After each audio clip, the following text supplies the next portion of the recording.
تو وہ فرماتا ہے اگر وہ اے مالدار اگر سونے کے 100 بوری لائے گا، اللہ تعالیٰ فرما دے گا کہ اے کبڑے والا دل لا۔ اگر وہ تجھ سے دل راضی میں بھی راضی ہوں، چلو اپنا دل اگر ایسا نہیں ہے، دل والے تم سے راضی ہیں کہ نہیں ہے،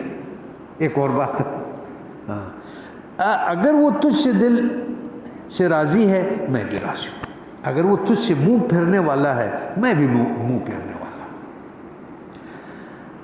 میں تجھے دیکھتا ہوں اس کو دیکھتا ہوں، اے جان میرے در پر اس کا تحفہ لیا، تیرے ساتھ وہ جیسا ہے میں ویسے ہوں۔ جنت ماؤں کے پاؤں کے نیچے ہے، مخلوق کی ماں اور باپ کا اصل یہ ہے۔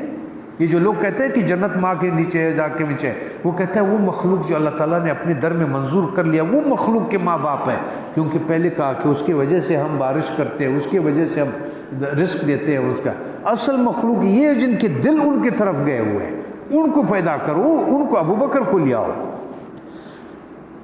مخلوق کے ماں اور باپ در اصل وہ ہے، وہ قابل مبارکباد ہے جس نے دل اور چھلکے میں امتیاز کر لیا، جس نے نفس اور دل کے خواہشات میں وہ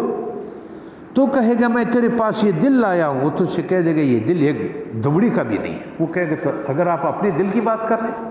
تو اللہ تعالیٰ کہے گا یہ اس کو تو ایک پیسے کا نہیں ہے، یہ دل وہ دل لا جو عالم قطب کا ہے، وہ دل آدم کی جان کا محبوب ہے، اس نیکی اور نور سے بھرے ہوئے دل کا دلوں کا بادشاہ منتظر ہے۔